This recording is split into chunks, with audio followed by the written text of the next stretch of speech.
माता की, भारत माता की। दोनों मुट्ठी बंद करके पूरी ताकत से बोलिए, जय जवान जय किसान, जय जवान जय किसान,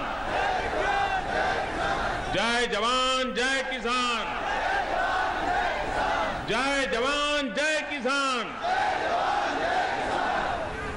मंच पर विराजमान राज्यपाल महोदय श्रीमान कप्तान सिंह जी, हरियाणा के मुख्यमंत्री श्रीमान मनोहर लाल जी, केंद्र में मंत्रिपरिषद के हमारे वरिष्ठ सहयोगी श्रीमान वेंकैया जी नायडू,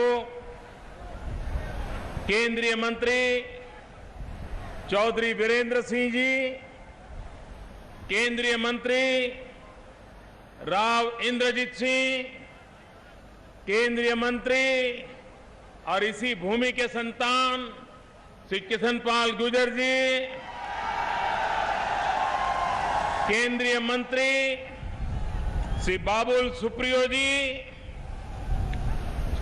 विधायक श्रीमान सुभाष जी, श्री विपुल गोयल जी, श्रीमती सीमा त्रिखा जी, मूलचंद शर्मा जी, टेकचंद शर्मा जी और विशाल संख्या में आए हुए मेरे प्यारे भाइयों और बहनों,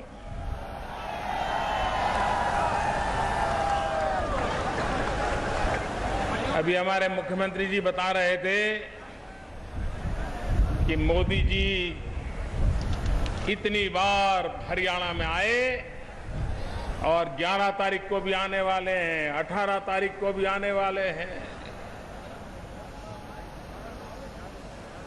आप सबको मालूम है हरियाणा मेरा दूसरा घर है।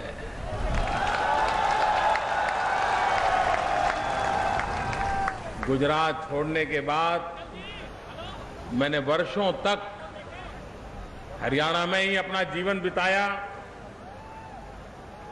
यहां के हर गांव, हर गली मोहल्ले से परिचित हूं, तो मुझे हरियाणा आने का मन करेगा कि नहीं करेगा? आपके प्यार को मैं कभी भुला सकता हूं क्या? तो आपका प्यार है जो मुझे बार बार खींच के ले आता है। और मैंने हरियाणा को कहा था, पहले दिन से कह रहा हूं कि आपने मुझे जो प्यार दिया है मैं विकास करके ब्याज समेत लौटाऊंगा, ये मैं कह रहा हूं।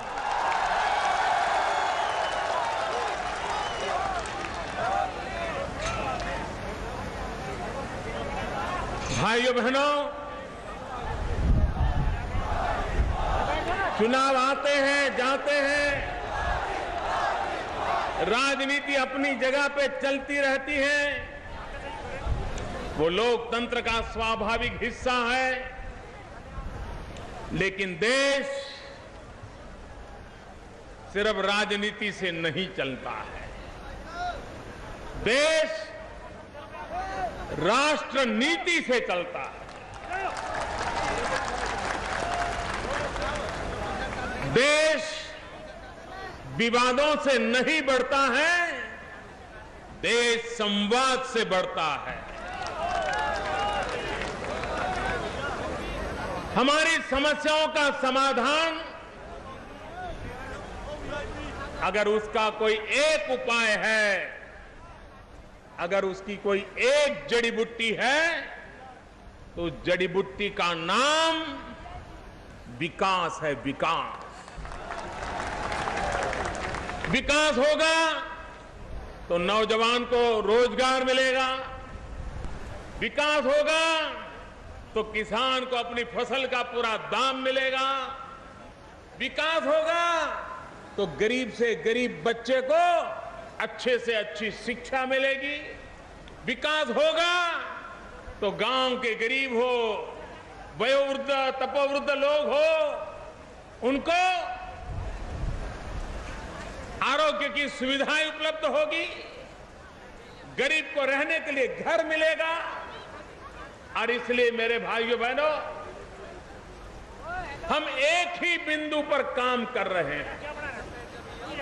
जब से आपने हमें जिम्मेवारी दी है, हमारा एक ही मंत्र है, एक ही मकसद है, एक ही मार्ग है, एक ही मंजिल है और उसका नाम है विकास।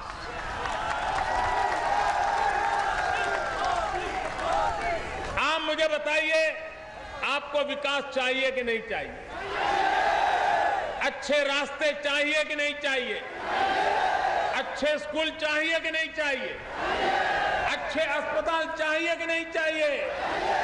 इस देश को यही चाहिए और इसलिए ये सरकार इन्हीं बिंदुओं पर अपनी ताकत लगा रही है।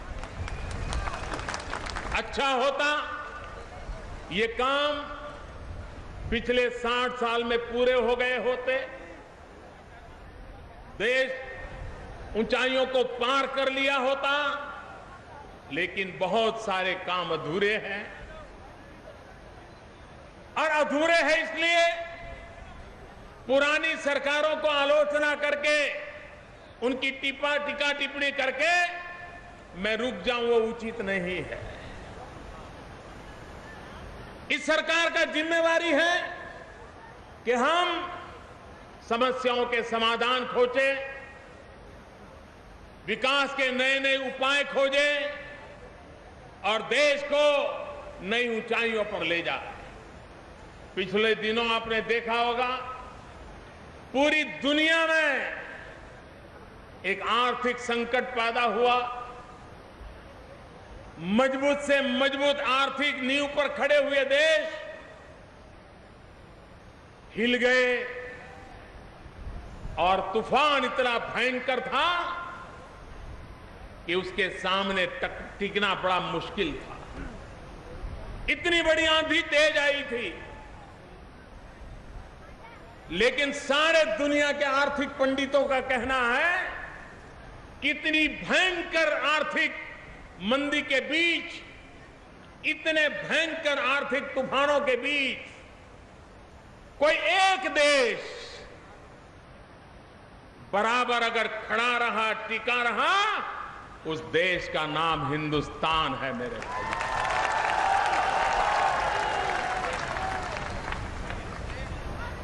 और यही बताता है कि पिछले 15 महीनों में सरकार ने जो रास्ता अपनाया है, जिन नीतियों को लागू किया है, आज उसका परिणाम नजर आ रहा है कि इसकी इतनी बड़ी आंधी के बावजूद भी हिंदुस्तान आर्थिक धरातल पर टिका रहा है।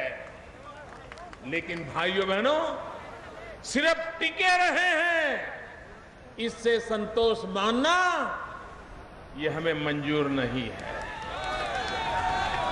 इतने बड़ी आंधी में, तूफान में टिक गए, अच्छी बात है, लेकिन हमें जहां टिके हैं वहां रुकना नहीं है, हमें आगे बढ़ना है। आगे बढ़ने का रास्ता 125 करोड़ देशवासियों का साथ और सहयोग है। आगे बढ़ने का रास्ता सभी राज्य सरकारें और केंद्र सरकार को कंधे से कंधा मिलाकर चलना है। आगे बढ़ने का रास्ता लोकतांत्रिक मार्ग है।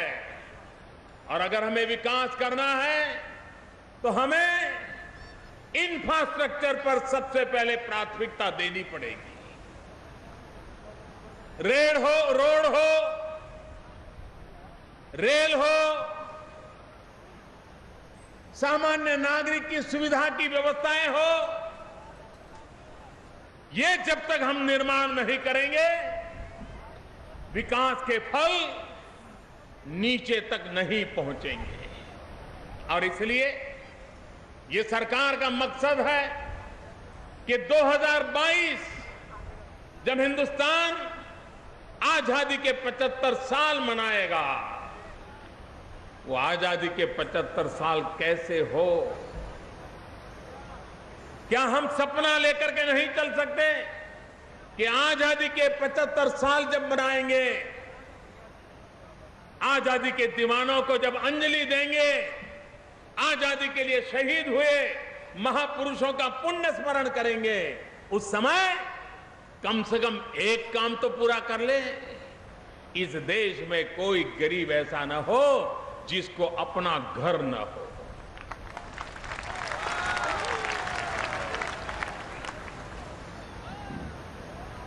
हर गरीब को भी अपना घर मिले। काम बहुत बड़ा है।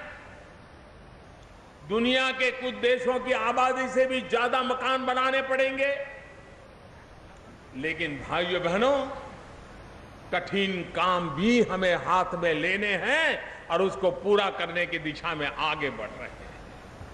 हमारे वेंकैया जी नायडू शहरी विकास मंत्री के नाते एक ऐसी योजना उन्होंने देश के सामने रखी है जिसके कारण शहरी गरीबों के लिए मकानों को सुविधा उपलब्ध हो, नए मकान बने, गरीब के लिए बने,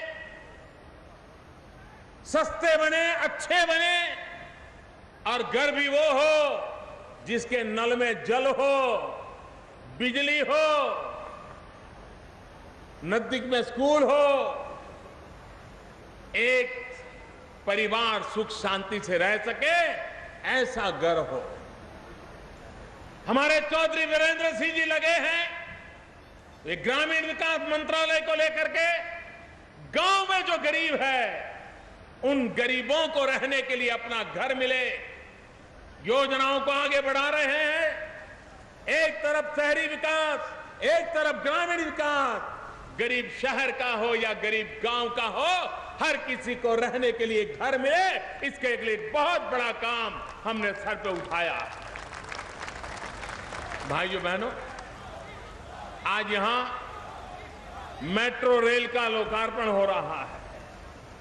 अब हरियाणा भी गर्व के साथ दुनिया में कहेगा कि हमारे पास मेट्रो रेलवे है। हरियाणा ने दिल्ली के टूरिस्टों को आकर्षित करने की सबसे बड़ी ताकत अगर किसी में है तो हरियाणा में है। वीकेंड टूरिस्टों को आकर्षित करने की ताकत है तो हरियाणा में है। और मेट्रो की सुविधा हो जाए तो बहुत बड़ी मात्रा में दिल्ली से लोग वीकेंड मनाने के लिए हरियाणा की ओर चले जाएंगे और हरियाणा के नौजवानों को रोजी रोटी का प्रबंध हो जाएगा। ये मेट्रो सिर्फ आने जाने का कारोबार ऐसा नहीं है। अब मेट्रो सिर्फ पहले बस में जाना पड़ता था, कार लेके जाना पड़ता था, ट्रैफिक जाम हो जाता था, अब जल्दी पहुंचा जाता था। इतना ही नहीं है, इनसे पूरी इकोनॉमी ड्राइव होती है, पूरे आर्थिक जीवन को एक गति मिलती है। और इसलिए ये रैली का नाम भी गति प्रगति रैली रखा गया है। गति भी हो, प्रगति भी हो, और तेज गति से प्रगति हो, उन सपनों को पूरा करने का प्रयास हो रहा है। करीब करीब 2,500 करोड़ रुपया की लागत से ये प्रोजेक्ट यहां पूरा हुआ है। लेकिन मैं आज हरियाणा के मेरे भाइयों बहनों को एक और नजराना भी देना चाहता हूं। ये मेट्रो यहीं से लौट नहीं जाएगी, हम बल्लभगढ़ तक जाएंगे। आने वाले दिनों में बल्लभगढ़ के लिए काम शुरू हो जाएगा। 600-700 करोड़ रुपए की और लागत लगेगी, लेकिन हरियाणा के एक महत्वपूर्ण हिस्सों को जोड़ने का काम होगा। फरीदाबाद मेरे लिए नया नहीं है, मैं कभी यहां स्कूटर पर आया करता था।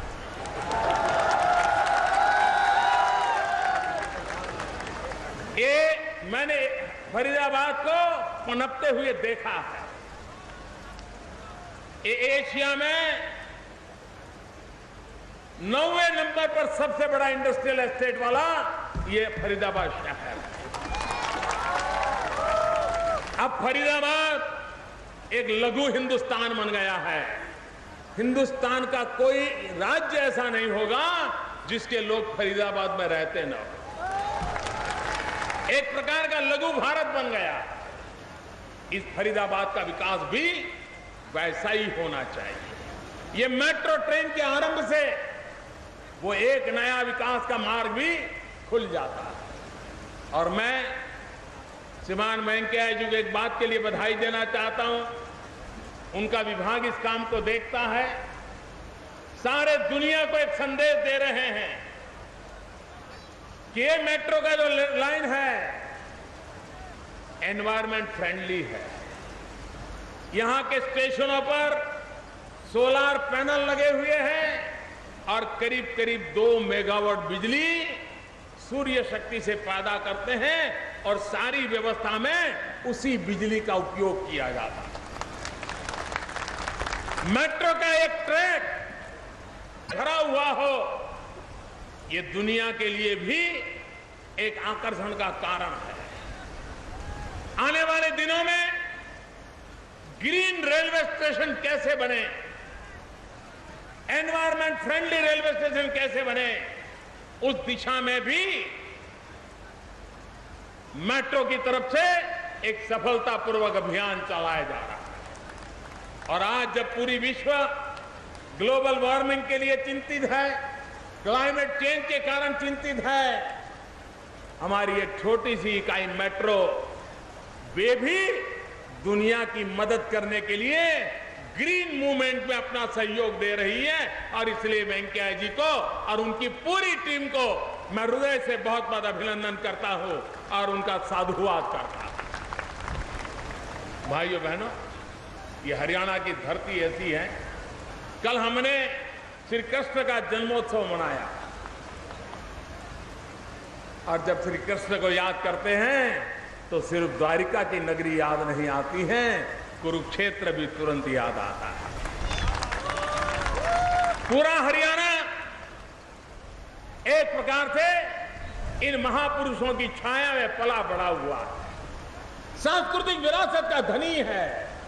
यहीं से पास में गांव सिही सूरदास जी की जन्मभूमि, यही तो हमारी विशेषता है, ये हमारी ताकत है।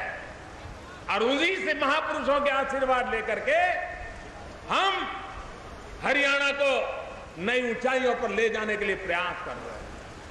मैं हरियाणा सरकार को अभिनंदन करता हूं, श्रीमान मनोहर लाल जी का विशेष रूप से और उनकी पूरी टीम का अभिनंदन करता हूं कि जिस हरियाणा को बेटियों की भ्रूण हत्या के लिए पहचाना जाता था, वो हरियाणा आज बेटी बचाने के लिए पहचाने जाने लगा है। ये छोटा सा निर्णय परिवर्तन नहीं है, ये छोटा सा मूवमेंट नहीं है। कितना कठिन काम होता है मुझे अंदाज है, लेकिन हरियाणा के राज्य सरकार ने, यहां के राजनीतिक नेताओं ने एक महत्वपूर्ण कदम उठाया है और बेटी बचाने का जो अभियान चलाया है, और पूरे हिंदुस्तान का बेटी बचाने का अभियान का प्रारंभ भी इसी हरियाणा की धरती से हुआ। मैं जानता हूं मनोहर लाल जी हमारे बड़े परिश्रमी नेता हैं, मेहनत करने में शायद कोई उनका मुकाबला नहीं कर सकता। मैंने सालों तक उनके साथ काम किया और वे हरियाणा को नई ऊंचाइयों पर ले जाने में सफल होंगे।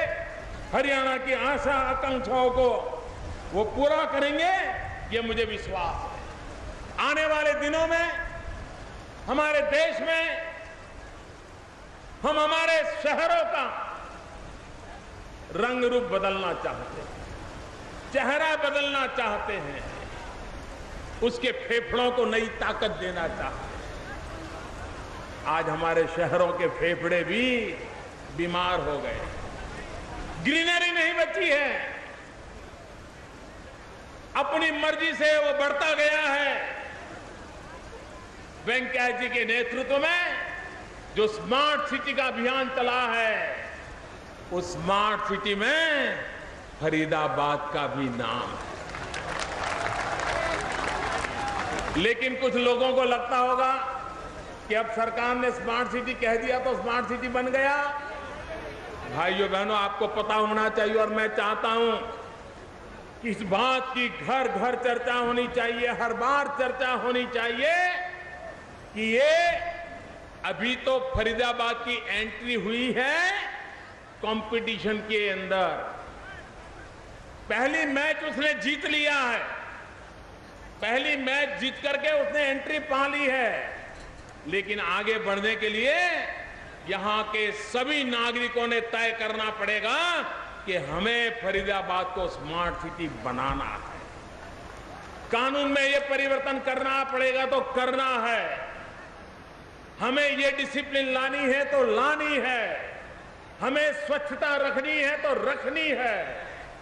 ये जब तक हम नहीं करेंगे ये स्मार्ट सिटी की स्पर्धा आप जीत नहीं पाओगे। उसके कुछ नॉर्म्स है, पैरामीटर है।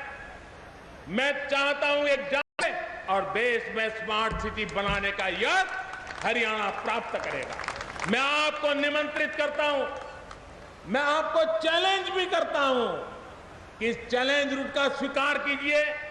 सरकार ने जितने पैरामीटर तय किए हैं उन पैरामीटर को गले लगाइए।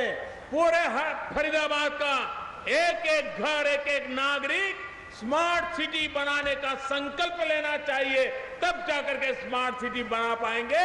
और इसलिए मैं आपको आह्वान करता हूं, भाइयों बहनों, ये हरियाणा की धरती वीरों की धरती है, ये हरियाणा की धरती जवानों की धरती है, ये हरियाणा की धरती देश के लिए मर मिटने वालों की धरती है। प्रधानमंत्री बनने से पहले मेरा पहला कार्यक्रम, जब मेरी पार्टी ने मुझे प्रधानमंत्री के उम्मीदवार के लिए घोषित किया तो 13 सितंबर को रेवाड़ी में मैं आया था और पहला मेरा कार्यक्रम था पूर्व सैनिकों का बहुत बड़ा जमावड़ा में मैं आया था और उस समय मैंने 1 रैंक 1 पेंशन की बात कही थी। याद है, कही थी? याद है? OROP की बात कही थी, याद है? भाइयों बहनों, ये मामला 42 साल से लटका हुआ था। 42 साल से 4 दशक इतनी सरकारें आके गई, लेकिन इस समस्या का समाधान किसी को हाथ नहीं लगता। लिप सिंपैथी सब दूर सब सरकारों ने व्यक्त की थी। हर कोई कहता था हां, देश के लिए जवान मरते हैं, सरकार का दायित्व, हर कोई कहते थे। लेकिन करने के लिए हर किसी को कठिनाई महसूस होती, और आज मुझे भी महसूस हो रही है। यह सरल काम नहीं है। मेरे देश के जवानों, आपने देश के लिए अपनी जिंदगी खपाई है। आपका मान सम्मान, इससे बड़ा हमारी जिंदगी में कुछ नहीं हो सकता। लेकिन ये मामला अति कठिन है, उसका प्रभाव पता नहीं कहां कहां पड़ सकता है। आने वाले दिनों में क्या क्या संकट आ सकते हैं। लेकिन मेरे देश के जवानों, हमने वादा किया और हम वादा निभा रहे। आपको मालूम है, पहले वाली सरकार के लिए OROP क्या था? 500 करोड़ रुपए का कार्यक्रम था, 500 करोड़ रुपए का। तो हमें भी लगा अभी 500 है तो चलो 700 हो जाएगा, 800 हो जाएगा, कर लो, क्या है। लेकिन जब हम गिनती करने के लिए बैठे तो हर रोज नई चीज आने लगी, हर रोज नई चीज आने लगी। कोश्यारी कमेटी, जिसका हमारे जवान बार बार उल्लेख करते हैं, उसको हमने देखा। उसने क्या कहा है? उसने तो 300 करोड़ से भी कम कहा। उसने कहा 300 करोड़ से कम रुपया लग जाएगा तो हो जाएगा। सारी सरकार भ्रमित, बैठे हुए अफसर भ्रमित, सेना के जवानों की बातें भी ऐसी, हर कोई उलझा हुआ था। पिछले कई दिनों से मैं लगातार एक तार को खोलता गया, चीजों को ठीक करता गया और हिसाब लगाता गया। भाइयों बहनों, ये OROP 500 करोड़ में होने वाला खेल नहीं है। ये OROP 300 करोड़ रुपए में पूरा होने वाला काम नहीं है। जब हिसाब लगाया तो हिसाब बनता है 8 से 10 हजार करोड़ रुपया का, 8 से 10 हजार करोड़ रुपया। मेरी सरकार बनी 26 मई 2014 को और मेरा दायित्व बनता है 26 मई 2014 से। ये जो प्रचार करने वाले लोग हैं वो देश की जनता को और बात खास के हमारे जवानों को भ्रमित करने का पाप करते रहे। 26 मई को इस सरकार का जन्म हुआ, उसी दिन से हमने काम चालू किया और कल हमने घोषणा की तो भी सरकार बनने के तुरंत बाद 1 जुलाई गिनने के लिए उचित रहती है, तो हमने 1 जुलाई से लागू करने का निर्णय कर दिया। भाई मैं जानता हूं देश के फौज में 80-90% लोग कौन होते हैं। हमारी फौज में 80-90% वो जवान होते हैं जो छोटे छोटे पद पर होते हैं, कंधे पर बंदूक उठा करके जो दुश्मनों से मुकाबला करते हैं। सबसे पहले जान की बाजी वो लगा देते हैं, लेकिन सेना की आयु कम हो इसलिए उनको 15 साल के बाद नौकरी छोड़नी पड़ती है, 17 साल के बाद छोड़नी पड़ती है, 20 साल के बाद छोड़नी पड़ती है। इसके लिए अलग अलग शब्द प्रयोग सेना वाले करते होंगे। कुछ लोगों को लगता है कि जो 15 साल 17 साल नौकरी छोड़ के गए उनको OROP नहीं मिलेगा। मेरे जवान भाइयों बहनों, चाहे वो हवालदार हो, सिपाही हो, नायक हो, अरे आप ही तो देश की रक्षा करते हो। अगर ये OROP सबसे पहले मिलेगा तो आपको मिलेगा। ये VRS के नाम से आपको भ्रमित करने का जो प्रयास कर रहे हैं वो गलत कर रहे हैं। ये सरकार जिन लोगों ने युद्ध में सेना में काम करते करते अपना शरीर गंवाया है, कोई अंग गंवाया है, ऐसे भी सेना के जवान जिनको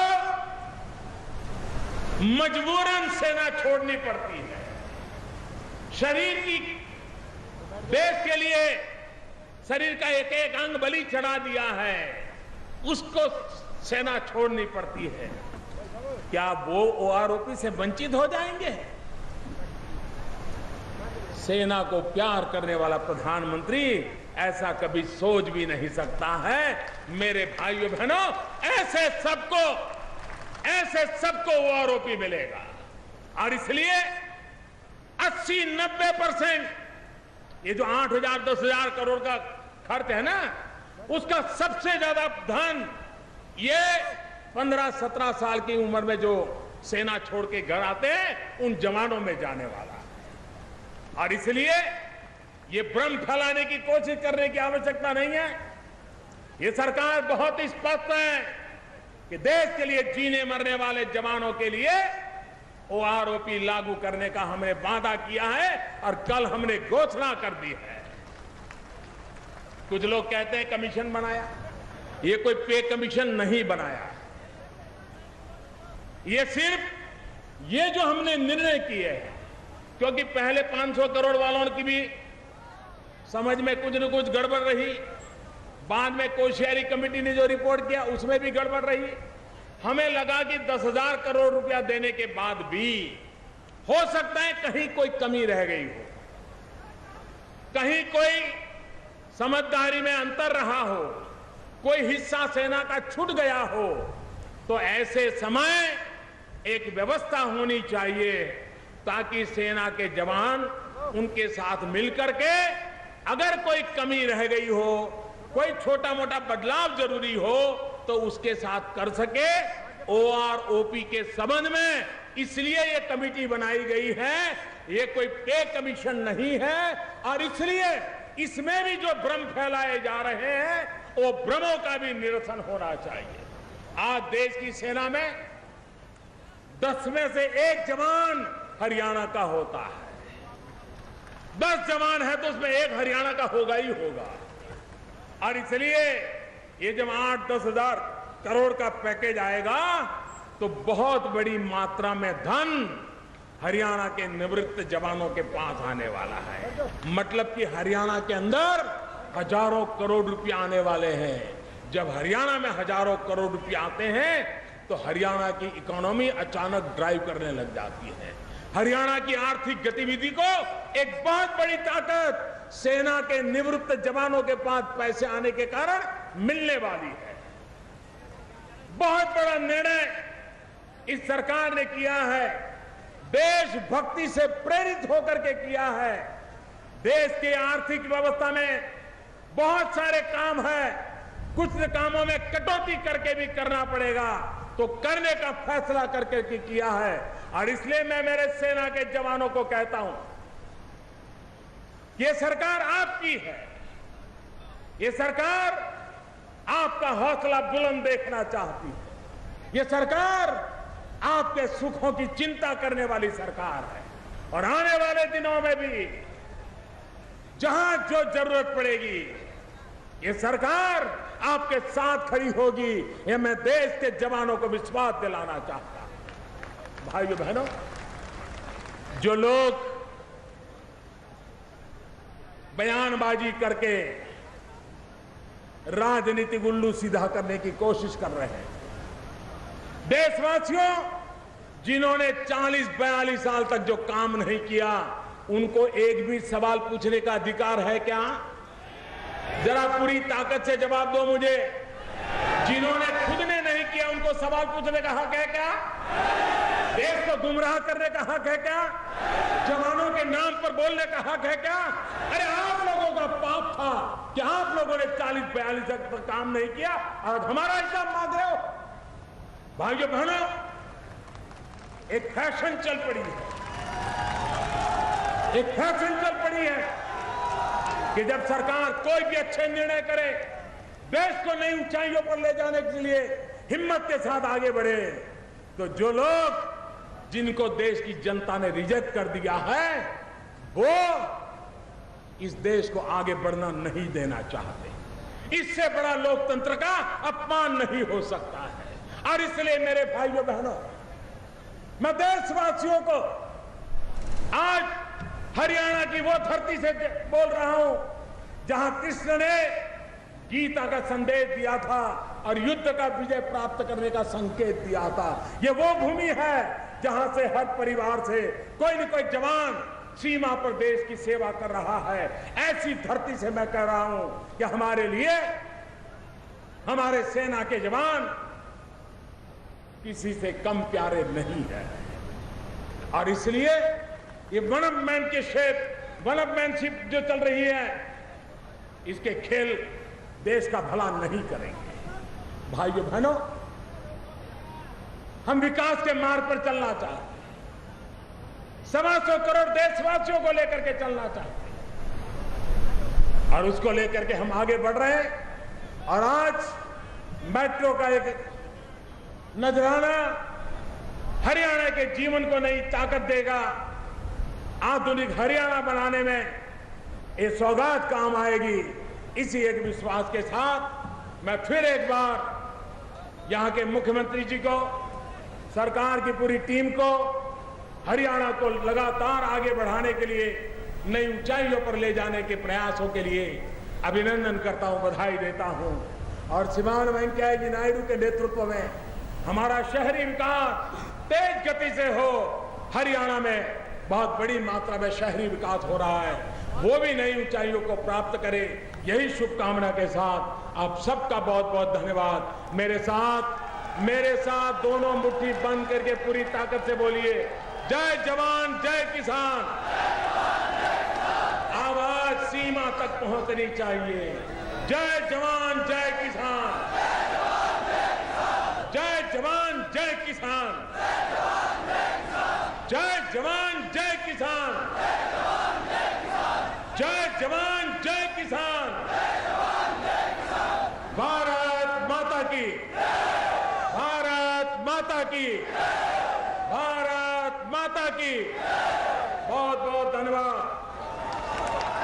बहुत बहुत आभार माननीय प्रधानमंत्री महोदय का इस ऊर्जावान और प्रेरक संबोधन के लिए। आप सबसे प्रार्थना करूंगा